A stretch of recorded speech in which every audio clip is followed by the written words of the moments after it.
when these student athletes are in high school, how important is it for them to understand routine, daily disciplines? Because again, using Dave's quote, how you do everything is how you do everything.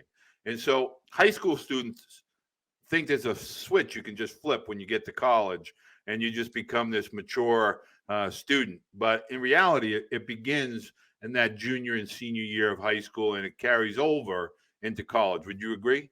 I think parents need to know that they need to start working with their kids when they're freshmen and sophomores. BBL, right? Bad body language.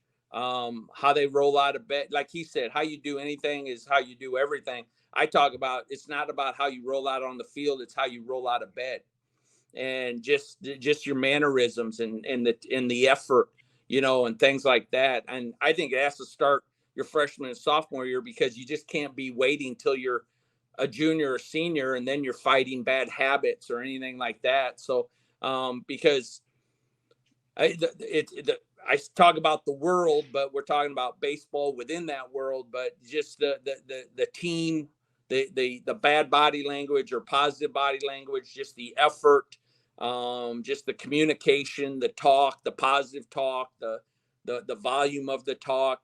I'm all that matters. All that matters. I know it mattered to Dave. I know it matters to Tim Corbin. I know it matters to Schlossnagel at A&M and, Dan McDonald at Louisville. Those guys, like, I know it matters. And any of the people that are out there listening would love to go to those places way more than Western Kentucky. And Western Kentucky does the same thing as well.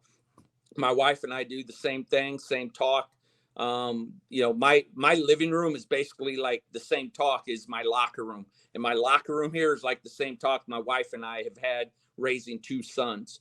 And so I tell parents that you can't start early enough about just positive energy, body language, how your kids act, things like that. I mean, again, let's go back to my junior college days. I could pick a way more, right? I wasn't just kind of taking a really good ball player. I call them hooks. People just take a really good ball player, but then the other 95%, they're going to kill you, right? They help you 3 hours on the field, but 21 other hours, they're killing you. Well, I don't do it, and I won't do it here. I mean, we recruit. I always say we recruit certain kids from certain families. And what do I mean when I say that? My wife hates it when I say that. She goes, I don't think that's politically correct. But what I mean by that when I say it is when a kid knows, when his mom and dad say, hey, man, you're home at midnight, or you need to call us before that. I mean, those things are going to happen. And when they have brought them up to be a good teammate, when they bring them up, when they raise them about having commitment, like if practice is Wednesday, then we're going to go to practice. And then that way you play on the weekend. In today's world, Walter, we're hearing about, and again, we were part of this as parents and watching other families. A kid wouldn't go to practice on Tuesday and Thursday, and the parents were still waiting in the parking lot to talk to coach on Saturday, wondering why Timmy didn't play. Are you kidding me? Like, that's the world we live in. And so if it's already going by the time they're 7th and 8th graders, it's going to be hard when they're sophomores and juniors to be recruited positively by so many people, which is what they want. They want a lot of opportunities.